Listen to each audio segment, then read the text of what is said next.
Howdy everyone, welcome back. Thanks for being here. Ancient technology is fascinating. Not just because of what it can do, but because of what it implies. How much we understand these machines usually depends on how we view our ancestors. But what if that assumption is wrong? What if some of this technology wasn't truly invented by them at all, but inherited? That idea may sound extreme at first, but history often becomes strange once you stop accepting timelines at face value. Many of you might remember the Will Smith movie Wild Wild West. Today, it's often dismissed, but growing up, it left a strong impression on me. Not just because of the wild storyline, but because of the technology portrayed in the film. Most notably, that massive steam-powered, spider-like mechanical machine capable of long-distance travel and total destruction. It looks like pure fantasy, but what if it isn't? In the real world, there exists a largely forgotten machine from the early 19th century known as the steam horse. It's also referred to as the mechanical traveler. Unlike any other vehicle of its time, this machine did not rely on wheels to move forward. It used legs, yes, legs, powered by steam, according to the official narrative. The steam horse appeared in England around 1813. It ran on rails. Yet its design strongly suggests it was not confined to them. It behaved less like a train and more like an automaton, something that could walk its way forward. And yet, it vanished almost as quickly as it appeared. The steam horse reportedly operated for only 2 years. By 1815, it was dismantled, scrapped for parts, and quietly erased from the technological timeline. No further development followed. No improved versions. No evolution of the design. That alone should raise questions, but the story becomes even stranger when we examine the company behind it. The Butterley Company. On the surface, Butterley appears to be just another early industrial firm. But when you read between the lines, the coincidences start to pile up. The Butterley Company officially traces its origins to 1790 in Derbyshire, England, an area known for iron ore extraction since before Roman times. That same year, the merchants who had formed the company purchased an enormous ancient structure known as Butterley Hall. This wasn't just any building. It was believed to be a former monastery or religious complex that had existed since at least the 16th century, possibly much earlier. By the late 1700s, it was considered abandoned. Why would a group of industrial merchants purchase such a massive ancient structure? 3 years later, in 1793, Butterley began digging a tunnel beneath the lands of Butterley Hall. This tunnel would later be known as the Butterley Tunnel, built for the Cromford Canal. During excavation, vast quantities of iron ore were discovered directly beneath the site. That same year, 1793, the Napoleonic Wars broke out. Suddenly, Butterley became one of the most important iron and coal producers in all of England. Wartime demand exploded, and the company grew incredibly wealthy almost overnight. Another coincidence, but it doesn't stop there.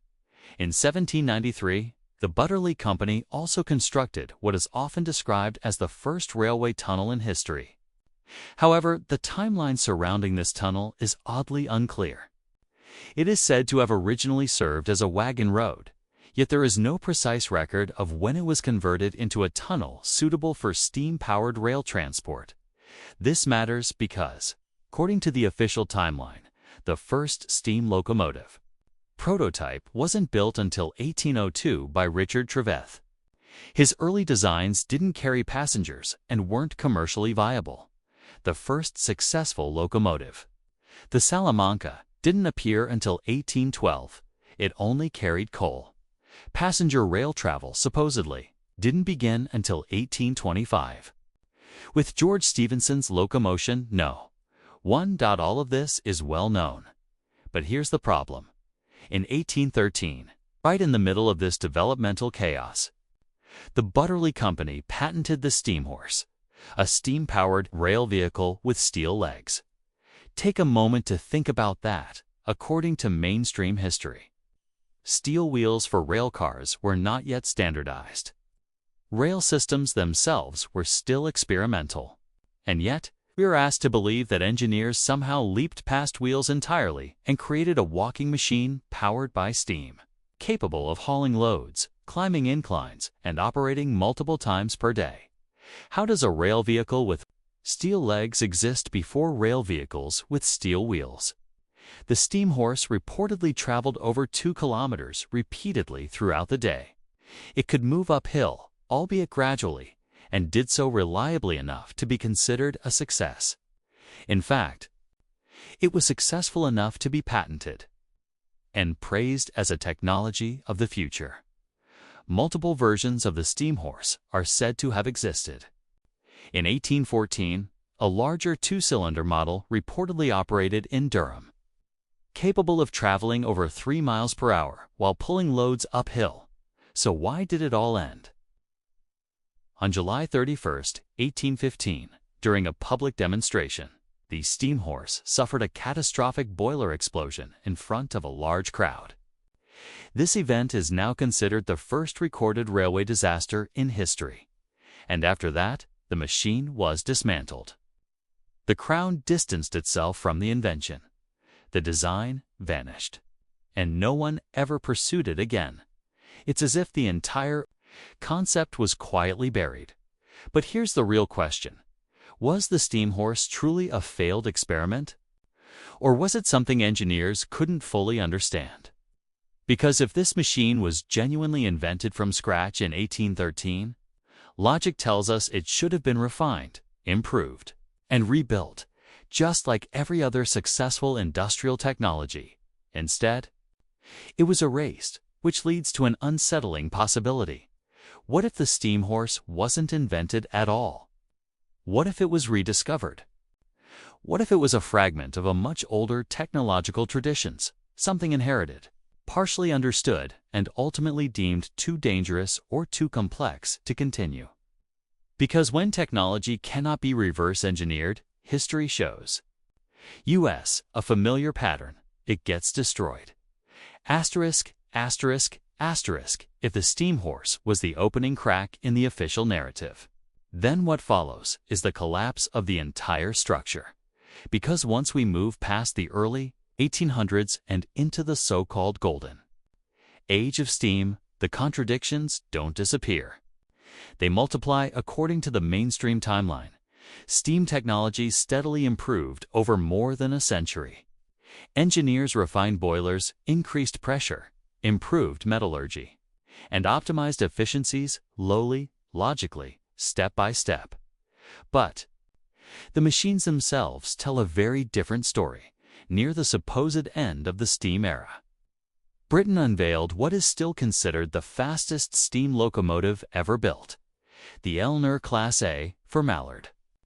Officially, it was constructed in 1938 and credited with reaching a record speed of 126 miles per hour. Yet, when you look at the Mallard closely, something feels off. Its design doesn't look like a late-stage experiment. It looks mature, refined, almost as if it belongs to an earlier lineage of engineering. Even more curious is its serial number, 1870. We're told this means nothing. It's just a coincidence. But coincidences seem to follow steam technology everywhere. The Mallard's record becomes even more interesting when you look at the machine it supposedly beat. Across the Atlantic, in the United States, another steam locomotive emerged, one that dwarfed nearly everything ever built before or since. The Pennsylvania Railroad S1, often referred to simply as the Big Engine. This machine was enormous, 2 stories tall, over 140 feet long, weighing more than 1 million pounds, roughly 480 tons. It was the longest and most powerful steam locomotive ever constructed. And it wasn't just about size. The Big Engine was reportedly capable of hauling over 2,000 tons at sustained speeds exceeding 120 miles per hour. Its effective pressure efficiency was said to reach nearly 85%, far beyond most steam engines. which struggled to reach 70% by any reasonable standard. This machine should not have existed in the late 1930s, and yet, we're told it entered service in 1939 just as World War II began. Here's where the story takes a sharp turn. The big engine only operated until 1946, less than a decade. After that, it was scrapped for parts, not preserved, not studied, not placed in a museum, destroyed. Why would the most advanced steam locomotive ever built, arguably the pinnacle of steam engineering, be dismantled so quickly? Officially, the explanation is desalination. The railroad industry was moving on. But that explanation doesn't hold up. Asterisk, asterisk. The big engine was so remarkable that it appeared in publications across the world. Popular Mechanics published articles claiming it has exceeded speeds of 133 miles per hour. Reports circulated of even higher speeds during test runs. German publications were especially interested, and that alone is telling. Germany, at the time, was deeply invested in advanced engineering and experimental technology. Multiple articles appeared discussing the big engine, including reports from 1945 claiming that German officials met with representatives from the American Interstate Commerce Commission to witness speed tests exceeding 141 miles per hour. Yet these tests were never made official. Why? Because the sources were German, and during wartime, anything involving Germany could be conveniently dismissed, discredited, or buried. But the story doesn't end there. Around 1944, before some of those German reports, the big engine was said to have made a run from Fort Wayne to Chicago while severely behind schedule. According to internal accounts, the conductor pushed the machine far beyond its limits. ALLEGEDLY, exceeding 152 miles per hour. The United States government, reportedly, fined the Pennsylvania Railroad for this violation. And then, the evidence disappeared. The explanation given is that officials didn't want the true capabilities of the big engine becoming public knowledge, especially not during wartime. If true, that suggests something extraordinary. It suggests the big engine wasn't just fast, it was strategically dangerous. Some even claim the Pennsylvania Railroad owned more than one big engine, despite official records insisting only a single unit was ever built. Interestingly, the big engine was also the centerpiece of the 1939 World's Fair, a symbol of technological dominance and industrial power at the same time. Stories circulated of this massive locomotive tearing through small towns at unbelievable speeds, shaking buildings, blurring into motion, and in some cases even transporting visitors directly to the fair itself. And then, just as quickly as it appeared, it was gone. By 1946, steam power was effectively declared obsolete. The most powerful steam machines ever built were scrapped, dismantled, and erased, which raises a disturbing pattern. When a technology becomes too powerful, when it challenges existing systems, when it cannot be fully controlled, it disappears. Now zoom out even further. Before steam locomotives, we're told railways didn't rely on engines at all. Instead, early systems used gradient sending.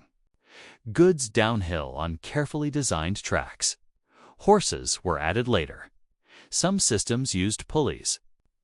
These weren't even considered railways, but wagonways, and across Europe and nearly every old town on Earth, we find deep ruts carved into stone and earth, supposedly created by carts and carriages over time. But here's the problem.